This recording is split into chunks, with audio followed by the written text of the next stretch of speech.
आइए आगे बढ़ते हैं। हमारा अगला अभ्यास है अधोलिखितानां पदानां धातु लकार पुरुष वचनानि लिखत। अभी हमने शब्दों की चर्चा की थी और अब हम देख रहे हैं धातुओं की।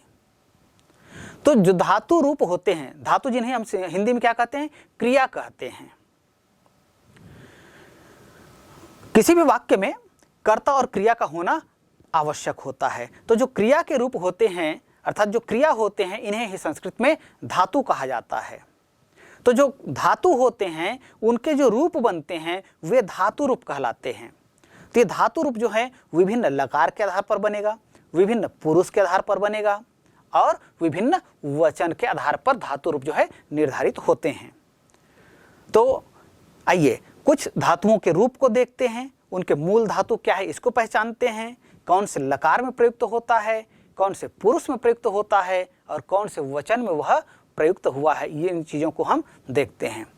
तो सबसे पहला धातु का रूप हम देखते हैं गच्छति। गच्छति यह धातु का रूप है। मूल धातु क्या है, मूल धातु है गम। गम का रूप बनता है गच्छ और इसका अर्थ होता है जाना। अब गच्छति जो रूप बना है यह कौन से लकार का है, तो इसके लिए आपको यह जानना होगा। जब धातु रूपों की चर्चा करते हैं तो अभी हम जिस संस्कृत की बात करते हैं उसमें 5 लकारों की मुख्य रूप से चर्चा की जाती है। लट लकार, लिट लकार, लंग लकार, लोट लकार और विधि लिंग लकार। ये 5 लिंग हैं जिस पर आज हम चर्चा करेंगे। तो प्यारे बच्चों, यहां पर यह जो रूप प्रयुक्त हुआ है, आप जानते हैं जैसे लट लकार की बात करते हैं तो उनमें प्रत्यय लगते हैं, धातुओं के साथ में प्रत्यय का योग होता है। तीत, अंति, सीथ, था, आमी, आवा, आमा, ये आप जानते हैं। तो इन प्रत्ययों का योग धातु के साथ किया जाता है। तो गम धातु है, गम में आप ती नहीं जोड़ेंगे। गम का क्या रूप बनता है, गम का रूप बनता है गच्छ। तो गच्छ के साथ में ती का योग हुआ है, तो इस तरह से इसका रूप बना है गच्छति। तो गच्छति यह जो रूप है वह लट लकार का रूप है। लट लकार प्रथम पुरुष और एक वचन का रूप है। लट लकार प्रथम पुरुष में गम धातु का रूप क्या होता है आप जानते हैं, क्या होता है? हाँ बिल्कुल सही, गच्छति, गच्छतः, गच्छन्ति। इसी तरह मध्यम पुरुष में गच्छसि, गच्छथः, गच्छत। उत्तम पुरुष में गच्छामि, गच्छावः, गच्छामः। तो इस तरह से इन रूपों को यदि हम जानते हैं, समझेंगे, तब इन धातु रूप जो पूछे जा रहे हैं इनके मूल धातु क्या है, पुरुष क्या है, वचन क्या है और कौन से लकार का है, इसको हम बताने में समर्थ हो पाएंगे। आइए कुछ और धातुओं को धातु रूपों को देखते हैं। इच्छामि, मूल धातु है इच्छ। इच्छ मतलब होता है इच्छा करना या चाहना। इच्छामि यह कहाँ प्रयुक्त होगा, यह भी लट लकार में प्रयुक्त होता है। अभी हमने प्रत्यय देखा, तीत, हंति, सीथ, था, आमी, आवह, आमह, आमी। ये जो प्रयोग प्रत्यय है इसका योग यहाँ पर हमको दिखाई देता है। तो इच्छ धातु है और इसमें आमी अर्थात उत्तम पुरुष एक वचन का प्रत्यय यहाँ प्रयुक्त हुआ है। तो इसलिए इच्छामि जो शब्द है इसका मूल धातु है इच्छ और इसका लकार है लट लकार, पुरुष है उत्तम पुरुष और वचन है एक वचन। तो और इसका अर्थ होगा क्या होगा, इच्छामि मतलब इच्छा करता हूं। इससे पहले जो शब्द आया था गच्छति, इसका अर्थ क्या होगा, जाता है।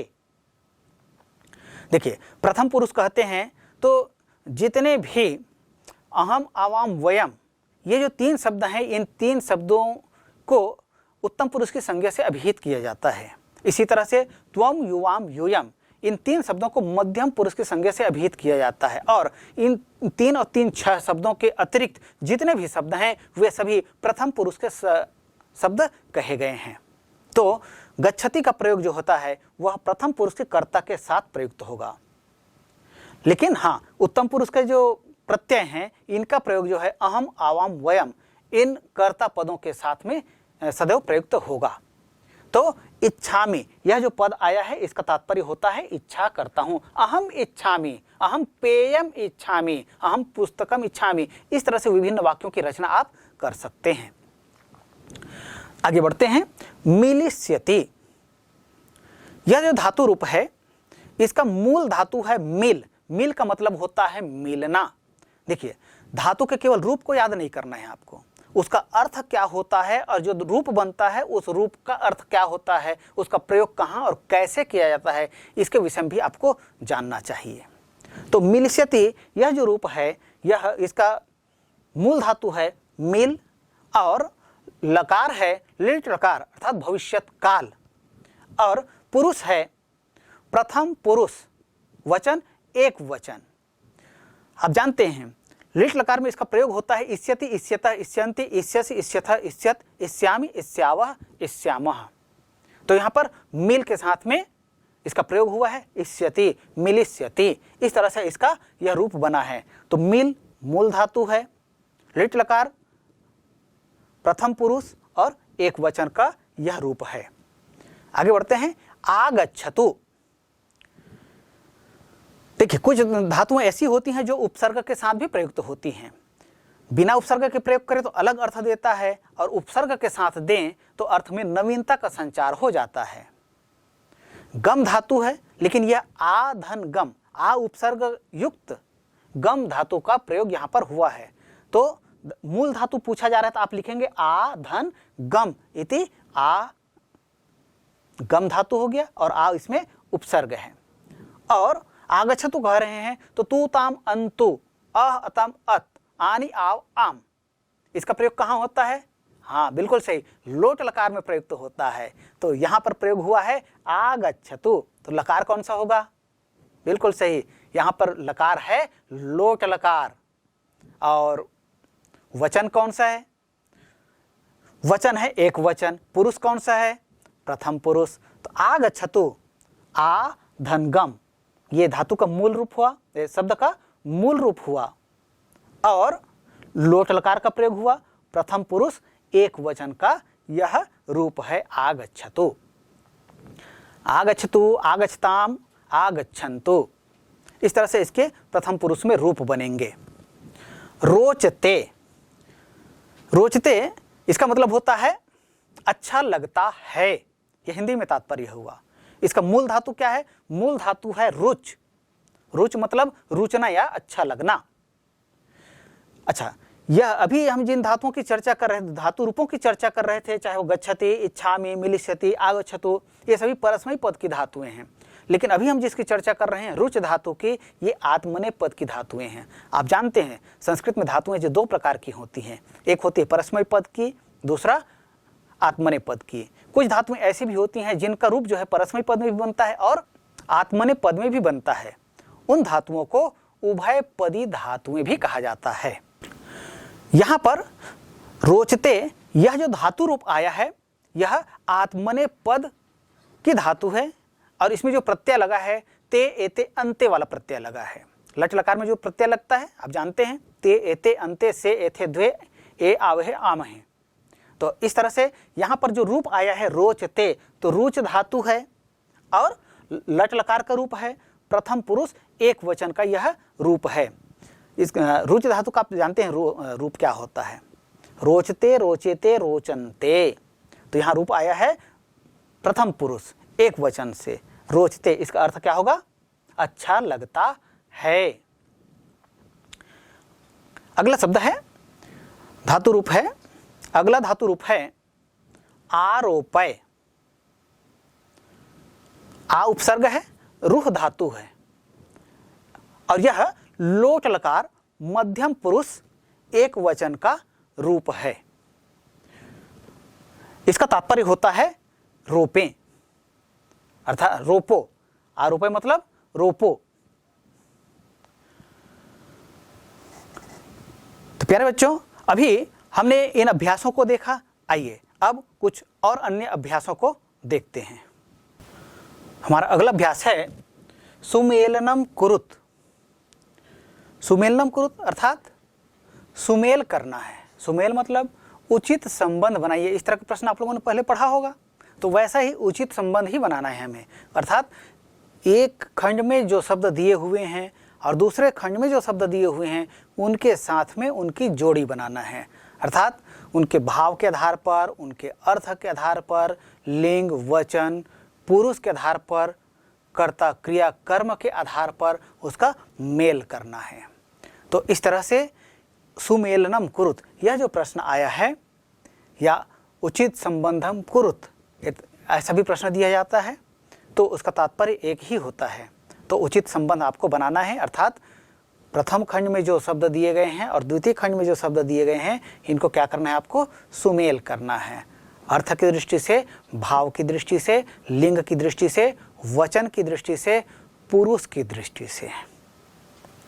तो आइए देखते हैं, शब्द दिए हुए हैं। एक खंड में शब्द दिया हुआ है, बस्तरे सर्वे मिलित्वा त्वम कुत्र ज्वरेण एतान वृक्षाण। ये एक खंड में शब्द दिए हुए हैं, और इसके सामने वाला जो खंड है उसमें जो शब्द दिए गए हैं वे शब्द हैं क्रीडिस्यावः गच्छसि तीर्थगढ़ प्रपातम आरोपितवन्तः पीड़ितोस्मि। ये शब्द हैं। अभी आप देख पा रहे हैं, दोनों खंड को एक साथ देखते हैं। तो बस्तरे क्रीडिस्यावः सर्वे मिलित्वा गच्छसि त्वं कुत्र तीर्थगढ़ प्रपातम ज्वरेण आरोपितवन्तः एतान वृक्षान पीड़ितोस्मि। ये इस तरह के शब्द दिए हुए हैं। क्या, देखिए, सुमेल करना है, इसका मतलब ये है कभी कभी भ्रमित करने के लिए सही शब्दों की जोड़ी भी बनाकर दे दिया जाता है और कह दिया जाता है सुमेल कीजिए। तो यहाँ पर आपकी बौद्धिकता की परीक्षा ली जाती है, आप कितना समझ बना पाते हैं, आपकी समझ क्या है उसकी परीक्षा। ऐसा नहीं है कि एक खंड के सामने दूसरे खंड में जो शब्द दिए हुए हैं वे सर्वथा अनुचित है, ये नहीं होता है, ऐसा नहीं होता है। कभी कभी उचित संबंध ही दे दिया जाता है और उचित संबंध बनाओ कहा जाता है। तो यहाँ पर आपकी बौद्धिकता, आपकी समझ की परख होती है। तो क्या वैसा यहाँ पर है? तो देखते हैं, बस्तरे क्रीडिस्यावः, ऐसा, या पूरे सभी शब्दों को आप देखें तो क्या वैसा है? नहीं, वैसा यदि नहीं है तब की स्थिति में अब यहाँ 5 शब्द दिए हुए हैं पहले खंड में, और दूसरे खंड में भी 5 शब्द दिए गए हैं। कभी कभी अधिक शब्द भी दूसरे खंड में दिए जाते हैं, ये भ्रमित करने के लिए कि यहाँ 5 जो शब्द हैं उनके योग में क्या क्या होगा।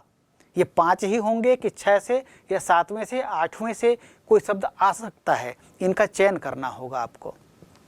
तो यहाँ पर चूंकि 5 शब्दों के साथ 5 शब्द ही दिए हुए हैं, तो हमको इनके साथ में क्या करना है, जोड़ी बनाना है, मेल करना है। तो अब देखिए, जहाँ पर आपको सरलता हो उसके अनुसार आप कर सकते हैं। अब देखते हैं, बस्तरे क्रीडिस्यावः सर्वे मिलित्वा गच्छसि। गच्छसि कहा जा रहा है, इसमें सी का प्रयोग किया गया है। तीता अंति सी थ आमी आवा आमा, ये प्रत्यय आप पढ़े हैं किसमें, धातु रूप में। तो सी का प्रयोग कहाँ पर किया जाता है? सी का प्रयोग जो है मध्यम पुरुष एक वचन में किया जाता है। मध्यम पुरुष एक वचन की कर्ता क्या है? मध्यम पुरुष के जो कर्ता पद हैं वे हैं त्वम युवाम यूयम। क्या त्वम युवाम यूयम में से किसी पद का प्रयोग पहले खंड में किया गया है? ये यदि आप देखें, आपको लगता है कि हाँ इसका प्रयोग है, तो उसके साथ में इसकी जोड़ी बनाकर देखिए। तो यहाँ हम प्रथम खंड में देखते हैं, तो तीसरा जो पद है वो लिखा है त्वम कुत्र। क्या इसके साथ इसकी जोड़ी बन सकती है? बनाकर देखें, त्वम कुत्र गच्छसि, तुम कहाँ जाते हो, बन गया। हाँ, मतलब ये कि प्रथम खंड का तृतीय पद जो है त्वम कुत्र के साथ में द्वितीय खंड का गच्छसि, यह पद जो है इसके साथ में इसकी जोड़ी बन रही है। अधिकांश बच्चे क्या करते हैं कि प्रथम खंड में जो शब्द दिए हुए हैं और दूसरे खंड में जो शब्द दिए हुए हैं वहीं केवल क्रमांक डाल देते हैं। आपको क्रमांक नहीं डालना है, आपको करना क्या है, खंड अ और खंड ब दिया हुआ है तो खंड आप स बनाइए एक, अर्थात सही उत्तर का खंड बनाइए और वहाँ सही उत्तर क्या है उसको लिखते जाइए। तो हमने अभी तीसरा जो पद है त्वम कुत्र, इसका बना लिया, तो वहाँ आप लिख दीजिए गच्छसि। तो ये एक हो गया। अब आगे देखते हैं, ज्वरेन, ज्वर से। अब हम जो पाठ पढ़े हैं उसमें भी देखिए, ज्वर क्या है, एक रोग है। क्या ज्वर से कोई ग्रसित था? हाँ, कोई ग्रसित था। तो इससे संबंधित कोई शब्द है क्या? तो अब हम देखते हैं, पीड़ितोस्मि, ज्वरेन पीड़ितोस्मि, ज्वर से पीड़ित हूं। क्या यह वाक्य सही है? हाँ, सही है। तो इसकी जोड़ी आप वहां बनाकर सही उत्तर में आप लिख दीजिए ज्वरेन के सामने क्या, पीडितोस्मि। फिर हम देखते हैं सर्वे मिलित्वा, सभी मिलकर, ये सर्वे सभी मिलकर बहुवचन की बात की जा रही है। तो यहां आप देखिए इधर कोई बहुवचन का पद है क्या? हाँ, पहला ही पद दिख रहा है क्रीडिस्यावः, तो सभी मिलकर खेलेंगे। यहां आप प्रथम खंड के शब्दों को देखिए और दूसरे खंड के शब्दों को देखते जाइए। एतान वृक्षान, इन वृक्षों को क्या किया जाता है? रोपित किया जाता है। इससे संबंधित कोई शब्द है क्या? हाँ, आरोपित वंतः, यह एक शब्द दिखाई दे रहा है। तो एतान वृक्षान के साथ में क्या जोड़ी बन जाएगा? एतान वृक्षान आरोपित वंतः। तो वहां आप एतान वृक्षान के सामने जो सही उत्तर वाला खंड है इसमें आप लिख दीजिए आरोपित वंतः। ज्वरेन के साथ में हमने जोड़ दिया पीडितोस्मि, त्वम कुत्र के साथ हमने जोड़ दिया गच्छसि। फिर सर्वे मिलित्वा, सभी मिलकर क्या करेंगे? क्रीडिस्यावः, खेलेंगे, ये कर दीजिए आप। बस्तरे, बस्तर किस लिए प्रसिद्ध है? तो तीरथगढ़ यहां पर किसी के साथ जोड़ी अभी तक जोड़ी नहीं बना है, तो तीरथगढ़ की जोड़ी बस्तर के साथ बनेगा क्या? हाँ, बन सकता है। क्यों? क्योंकि तीरथगढ़ जो है बस्तर में है और बड़ा प्रसिद्ध स्थल है। यहाँ आप देखते हैं एक क्या है, यहाँ एक झरना है, बहुत प्रसिद्ध है। तो बस्तरे तीरथगढ़ प्रपातम, झरना प्रपात कहा जाता है। तो बस्तरे तीरथगढ़ प्रपातम, इस तरह से आप इसकी जोड़ी बना दीजिए। तो सर्वे मिलित्वा क्रीडिष्यामः, बस्तरे, बस्तरे के साथ में क्या हो गया? बस्तरे तीरथगढ़ प्रपातम, सर्वे मिलित्वा क्रीडिष्यामः, त्वं कुत्र गच्छसि, ज्वरेण पीडितोस्मि, एतान वृक्षान आरोपितवन्तः। तो इस तरह से हम इसका क्या कर लिए? जोड़ी बना ली, अर्थात इन पदों को खंड अ के पदों को खंड स के पदों के साथ में हमने क्या कर दिया? सही उत्तर बना करके सुमेल स्थापित कर दिया। तो इसी तरह से और भी दूसरे शब्द आएंगे, उनके साथ यदि आपको जोड़ी बनाना होगा, मेल करना होगा, तो इसी तरह से आप लिंग, वचन, पुरुष, कर्ता, कर्म, क्रिया आदि के आधार पर, भाव के आधार पर उनको जोड़ी बना सकते हैं। तो आइए अगला अभ्यास देखते हैं, पाठ का आधार पर ही है। रिक्त स्थानानि पूरयत, इसका मतलब क्या हुआ? पहले निर्देश को आपको समझना है। रिक्त स्थानानि पूरयत, पूरयत मतलब पूरा करो। रिक्त स्थानानि, रिक्त मतलब खाली स्थान, खाली स्थान, उसमें क्या लगा है? स्थानानि कहा गया है, अर्थात बहुवचन कहा गया है, अर्थात खाली स्थानों की पूर्ति कीजिए, खाली स्थानों को पूर्ण करो, ये निर्देश दिया जा रहा है। तो अब देखते हैं, यहाँ नीचे कुछ शब्द दिए हुए हैं, वाक्य दिए हुए हैं, और उन वाक्यों में हम देखते हैं तो खाली स्थान भी दिया है। पहला वाक्य है अहम, फिर खाली स्थान है कक्षायाम पठामि, मैं खाली स्थान कक्षा में पढ़ता हूं, इसका तात्पर्य हुआ आप कौन सी कक्षा में पढ़ते हैं? 10वीं कक्षा में पढ़ते हैं, बिल्कुल सही। अब 10वीं कक्षा में को संस्कृत में क्या कहेंगे? 10 को संस्कृत में क्या कहते हैं? 10 कहते हैं। 1 2 3 4 5 6 7 8 9 10। तो 10 का मतलब तो 10 हो गया। अब 10 को अब हमको क्या करना है? 10वीं बनाना है। तो 10वीं कैसे बनाएंगे? तो दशम शब्द होता है और इसका स्त्रीलिंग में रूप बनेगा।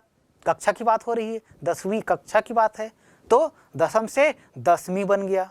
अब जो 10वीं शब्द बना है इसमें सप्तमी विभक्ति लगा दीजिए, 10वीं कक्षा में, तब क्या होगा? दशम्याम, जैसे नदी का रूप बनता है नद्याम, तो 10वीं का रूप क्या बनेगा? दशम्याम। तो अहम दशम्याम कक्षायाम पठामि, हो गया, है ना सरल? ठीक, चलिए आगे बढ़ते हैं। क्रीडनम खाली स्थान अपि रोचते, क्रीडनम मतलब खेलना, अपि मतलब भी, रोचते मतलब अच्छा लगता है, खेलना भी अच्छा लगता है। अब रुच धातु का प्रयोग हुआ है, इसलिए जो उत्तर आएगा वो चतुर्थी भक्ति से युक्त होना चाहिए। किसको खेलना अच्छा लगता है? आपको अच्छा लगता है ना? हाँ, मुझको भी अच्छा लगता है, सबको अच्छा लगता है। तो इस तरह से इसके उत्तर बहुत से हो सकते हैं, लेकिन आपको उत्तर कैसे देने हैं? आपको उत्तर देना है पाठ के आधार पर।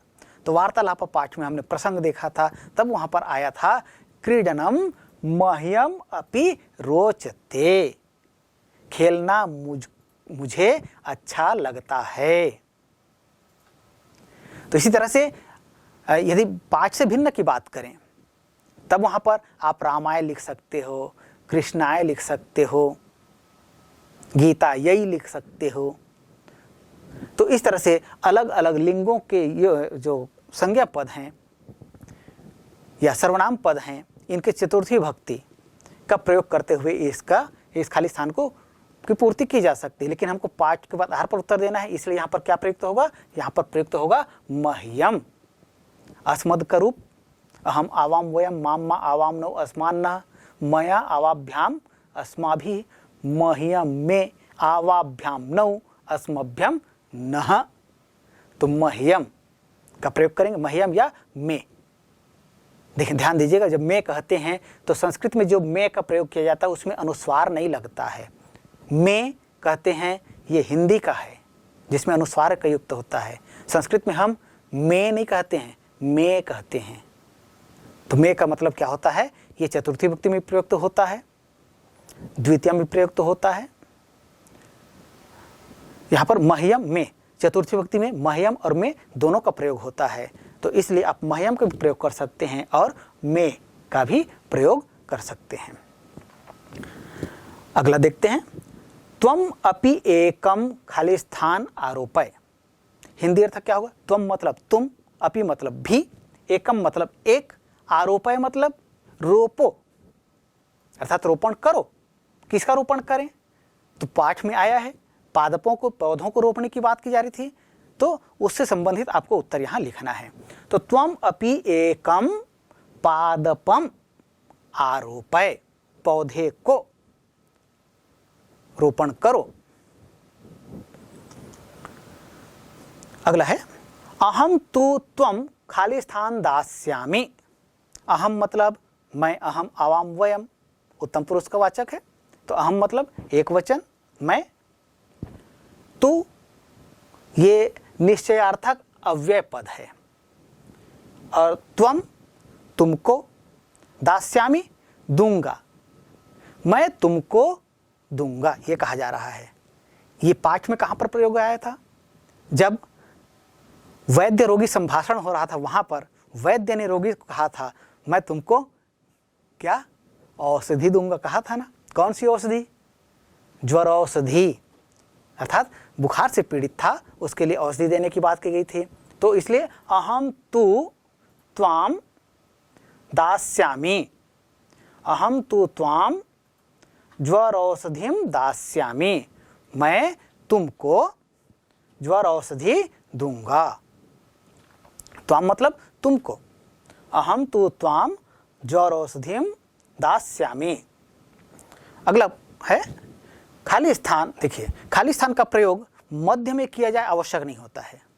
कभी किसी वाक्य के अंत में भी किया जा सकता है और किसी वाक्य के प्रारंभ में भी किया जा सकता है, या मध्य में कहीं पर भी किया जा सकता है। वाक्य केवल 2 शब्दों का या 1 शब्द का या 3 शब्द का आवश्यक नहीं, उसमें 1 से अधिक शब्दों का प्रयोग हो सकता है और कहीं पर भी रिक्त स्थान का प्रयोग किया जा सकता है। तो यहाँ इस वाक्य में हम देखते हैं पहला ही पद जो है वो रिक्त स्थान दिया गया है। तो रिक्त स्थान या खाली स्थान तु भाषायाः आधारः भवति। पाठ में हमने देखा था संस्कृत व्याकरण विषय संभाषणम, इस अंश में आया था कि वहां पर भाषा का आधार क्या है इसके बारे में बताया गया था। यहां हम देखते हैं तू का मतलब ये निश्चयवाचक अव्यय पद है, भाषा यह मतलब भाषा का, आधार मतलब आधार, भवति मतलब है या होता है, दोनों। तो भाषा का आधार क्या होता है हमने वहां पर प्रसंग में देखा, तो वहां पर बताया गया था कि व्याकरण जो है भाषा का आधार है। तो उत्तर भी हम लिख देंगे, लेकिन हाँ हिंदी में नहीं लिखना है, किस में लिखना है? प्रश्न किस में पूछा गया है? संस्कृत में पूछा गया है, इसलिए हम उत्तर किस में देंगे? हमको भी उसी भाषा में उत्तर देना होगा। तो व्याकरणम तो भाषायाः आधारः भवति, व्याकरण तो भाषा का आधार होता है। इस तरह से ये हम रिक्त स्थानों की पूर्ति करने में समर्थ हो सकते हैं। चलिए आगे देखते हैं। अगला अभ्यास है संस्कृत भाषया अनुवादम कुरुत। कुछ वाक्य दिए जाते हैं, जैसे हमने पूरे पाठ को भी समझा है और इसके माध्यम से हम किस तरह से वार्तालाप किया जाता है इसके विषय में जाना है। तो निश्चित रूप से जब हम वार्तालाप की बात करते हैं अर्थात संस्कृत में बातचीत की बात करते हैं तो कुछ सब वाक्य दिए गए हैं हिंदी में, विभिन्न परीक्षाओं में पूछे जाते हैं और उन वाक्यों को संस्कृत में क्या कहा जाता है इसके विषय में पूछा जाता है। इसको कहते हैं हिंदी से संस्कृत में अनुवाद। परीक्षा में दो तरह के प्रश्न पूछे जाते हैं, एक संस्कृत से हिंदी में अनुवाद और दूसरा हिंदी से संस्कृत में अनुवाद। अब यहाँ पर जो दिया गया है वो क्या है? वाक्य हिंदी में दिया गया है और इसका संस्कृत में अनुवाद करना है, अर्थात इन वाक्यों को हम संस्कृत में क्या कहेंगे ये हमको बताना है। तो आइए उन वाक्यों को देखते हैं। तो इसके लिए हमें शब्द रूप का भली भांति ज्ञान होना चाहिए, साथ ही साथ धातु रूप का भली भांति ज्ञान होना चाहिए और कौन से रूप का कहाँ प्रयोग किया जाता है इसका भली भांति ज्ञान हमें होना चाहिए, तब हम एक समर्थ अनुवाद करने में सफल हो पाएंगे। पहला वाक्य है आपका नाम क्या है। जैसे हम वार्तालाप की बात करते हैं, परिचय की बात करते हैं, तो उसमें पहला वाक्य इस तरह का प्रायः पूछा जाता है या कहा जाता है, आपका नाम क्या है। क्या होगा उत्तर? हाँ बिल्कुल सही, भवतः नाम किम अस्ति। भवतः मतलब आपका, नाम मतलब नाम, किम मतलब क्या, अस्ति मतलब है। भवतः नाम किम अस्ति, चाहे तो दोनों को एक साथ जोड़ भी सकते हैं, भवतः नाम किम अस्ति। किम और अस्ति को दोनों को एक साथ जोड़ देंगे तो किम अस्ति हो जाएगा, अलग अलग करना चाहेंगे तो किम धन अस्ति ऐसा। तो भवतः नाम किम अस्ति या भवतः नाम किम अस्ति ऐसा। तो इस तरह से इसका अनुवाद हो जाएगा भवतः नाम, आपका नाम क्या है, इसको संस्कृत में हम कहेंगे भवतः नाम किम अस्ति। दूसरा वाक्य है मैं संस्कृत पढ़ता हूं। संस्कृति के भिन्न भिन्न विषयों को भी आप पढ़ते हैं, लेकिन यहां पर पूछा गया क्या कि आप, यह वाक्य है, आप क्या पढ़ते हैं ये नहीं कहा गया है। कभी कभी कहा जाता है आपका क्या नाम है, तो कुछ बच्चे क्या करते हैं वहां पर अपना नाम लिख देते हैं, मम नाम रामः अस्ति व मम नाम गीता अस्ति, ऐसा नहीं, वो हाँ आपको नहीं करना। क्या करना है? प्रश्न नहीं पूछा गया है। प्रश्न क्या पूछा गया है? प्रश्न आपको उस वाक्य का अनुवाद करने के लिए कहा गया है, तो इसलिए वहां आपको अपना नाम नहीं लिखना है, उस वाक्य का संस्कृत में अनुवाद करना है। तो पहला वाक्य जो आया आपका नाम क्या है, तो यहाँ पर आपको अपना नाम नहीं लिखना है, जो वाक्य दिया गया है इसका क्या करना है? संस्कृत में अनुवाद करना है, अर्थात इस वाक्य को संस्कृत में क्या कहेंगे ये आपको बताना है। तो पहला वाक्य अपने बना लिया, आपका नाम क्या है, तो क्या लिखेंगे? भवतः नाम किम अस्ति। हाँ, लेकिन यदि किसी महिला से प्रश्न पूछा जाए, स्त्रीलिंग वाचक यदि वह यह वाक्य है, तब क्या होगा? तब वहां पर भवतः के स्थान पर भवत्याः हो जाएगा। भवत्याः नाम किम अस्ति, इस तरह से प्रश्न पूछेंगे। तो भवतः का भी प्रयोग कर सकते हैं और भवत्याः का भी प्रयोग आप कर सकते हैं। भवतः का प्रयोग पुल्लिंग वाचक है और भवत्याः का प्रयोग जो है वो स्त्रीवाचक है, स्त्रीलिंग वाचक है। अगला वाक्य हम देखते हैं, मैं संस्कृत पढ़ता हूं। तो मैं के लिए क्या कहते हैं? मैं के लिए प्रयोग किया जाता है अस्मद का, लेकिन अस्मद जो है मूल शब्द है, इसका रूप हमको बनाना पड़ेगा। मैं यह रूप धारण करने के लिए उसको क्या करना पड़ेगा? विभक्तियों में जाना पड़ेगा। तो विभक्तियों में जाते हैं तो अहम, आवाम, वयम, इस तरह से जो रूप बनते हैं वहां आएंगे। तो प्रथम विभक्ति में अस्मद का रूप बनता है अहम, तो मैं के लिए क्या कहेंगे? अहम। संस्कृत पढ़ता हूं, संस्कृतम, पढ़ता हूं, पढ़ता हूं, इसके लिए मूल धातु लेंगे। पढ़ना के लिए धातु कौन सा है? पठ धातु है। अब पठ धातु तो हम ले लिए, कौन से लकार में जाएंगे? तब आप यहाँ पर जो क्रियाएं जो लगी हैं उनको आप देखेंगे। जब है या हैं का प्रयोग हो, या हो का प्रयोग हो, या हूँ का प्रयोग हो, तो ऐसी स्थिति में लट लकार होता है, तो लट लकार में आएंगे। और लट लकार में आप देखेंगे तो वहाँ पर तीन पुरुष हैं, प्रथम पुरुष, मध्यम पुरुष और उत्तम पुरुष। तो हूँ जो है कहाँ प्रयोग होता है, ये उत्तम पुरुष एक वचन में प्रयोग होता है। उत्तम पुरुष एक वचन में ही हूँ का प्रयोग होता है, दूसरे स्थान पर प्रयोग नहीं होता है। तो मैं संस्कृत पढ़ता हूँ या मैं पढ़ता हूँ, तो अहम पठ धातु, उत्तम पुरुष एक वचन, लट लकार का रूप। तो पठ धातु पठामि, पठति पठत पठन्ति पठसि पठतः पठत, पठामि पठावः पठामः। तो उत्तम पुरुष एक वचन लट लकार में रूप बनता है पठामि। तो अहम पठामि, किम पठामि, तो संस्कृतम, अहम संस्कृतम पठामि, मैं संस्कृत पढ़ता हूं। इस तरह से आप इसका अनुवाद कर पाएंगे। वसीम परसों आएगा, यह अगला वाक्य है। अब वसीम, तो वसीमः, परसों, परसों के लिए क्या होगा, अभी हमने अव्यय पदों में उसको पढ़ा था। जैसे आज के लिए अद्य कहते हैं, और आने वाला जो कल है उसके लिए स्वः का प्रयोग करते हैं, और आएगा कह रहे हैं। ये बीता हुआ है कि आने वाला, ये कैसे पता चलता है। हिंदी में आप जानते हैं वर्तमान कालवाचक जो शब्द हैं है, हो या हूँ का प्रयोग किया जाता है, ये वर्तमान कालवाचक होता है। था थे थी का प्रयोग भूतकाल में किया जाता है, और गागेगी का प्रयोग भविष्य काल में किया जाता है। तो वर्तमान काल में वर्तमान काल को लट लकार कहा जाता है, और भूतकाल को लंग लकार कहा जाता है, और गागेगी वाला जो भविष्य काल है इसको लिट लकार कहा जाता है। तो लिट लकार का प्रयोग हमको यहाँ करना पड़ेगा, लिट लकार का प्रयोग हमें यहाँ करना होगा। तो वसीमः, तो यहाँ हम देखते हैं आज के लिए कहते हैं अद्य, आने वाला कल है उसके लिए हम प्रयोग करते हैं स्वः, और आने वाला परसों उसको क्या कहेंगे, उसके लिए हम कहते हैं परस्वः। तो वसीमः परस्वः आएगा, तो आगमिष्यति, वसीमः परस्वः आगमिष्यति ये कहेंगे। और इस तरह से इसका तात्पर्य क्या हो जाएगा, वसीम परसों आएगा। वसीम अकेला है और प्रथम पुरुष का है, इसलिए गम धातु, गम मतलब जाना होता है, और इसी में आ उपसर्ग का योग कर दे तो उसका अर्थ हो जाएगा आना। गम मने जाना, आधन गम बराबर आगम हो गया, इसका मतलब क्या हुआ, आना। गम मने जाना, आगम मने आना। तो रूप वही बनता है, जैसे गच्छति गच्छता गच्छन्ति कहते हैं, आगच्छति आगच्छतः आगच्छन्ति, इस तरह से रूप बनेगा। तो वसीम प्रथम पुरुष का है और भविष्य काल को बताता है, गागेगी आएगा कह रहे हैं, इसलिए हमको लिट लकार का रूप चलाना है। तो इष्यति इष्यतः इष्यन्ति वाला रूप। तो वसीमः परस्वः आगमिष्यति, आगम धन इष्यति इति आगमिष्यति। तो वसीम परसों आएगा, इस तरह से इसका ये संस्कृत में अनुवाद हो गया। अगला वाक्य देखते हैं, आप मेरे साथ ही चलिए। आपके लिए कहते हैं भवान, मेरे साथ ही, सहयोगे तृतीया, सह के योग में तृतीय विभक्ति का प्रयोग किया जाता है। चाहे किसी भी संज्ञा पद के साथ में सह का योग हो, उसके साथ में हमेशा तृतीय विभक्ति का योग होता है।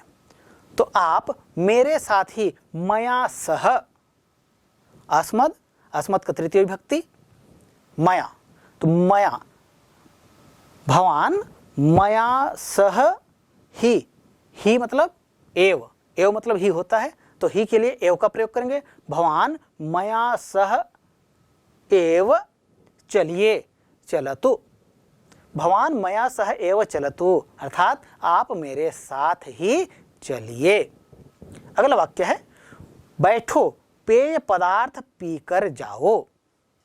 बैठो आदेश दिया जा रहा है, लोट लकार, उपविश्य, पेय पदार्थ, पेय पदार्थम, पीकर। अब इसके लिए क्या करेंगे, ये कर वाला प्रयोग कहाँ से होगा, तो इसके लिए हमको मूल धातु के साथ में कृदंत को योग करना पड़ेगा। वहां पर हम देखते हैं तो पा धातु, इसमें त्व प्रत्यय का योग करेंगे, तो इस तरह से इसका रूप बनेगा पीत्वा। तो उपविश्य पेय पदार्थम पीत्वा जाओ, गच्छ, मध्यम पुरुष एक वचन का रूप, गम धातु लोट लकार, मध्यम पुरुष एक वचन का रूप, गच्छतु गच्छताम गच्छन्तु, गच्छ गच्छतम गच्छत, गच्छानि गच्छाव गच्छाम, इस तरह से रूप बनता है। तो मध्यम पुरुष एक वचन में क्या रूप होगा? जाओ, तुम जाओ। गच्छ। तो बैठो, पेय पदार्थ पीकर जाओ। उपविश्य पेय पदार्थम पीत्वा गच्छ। तो इस तरह से हमने इन वाक्यों का संस्कृत में अनुवाद हम करते हैं।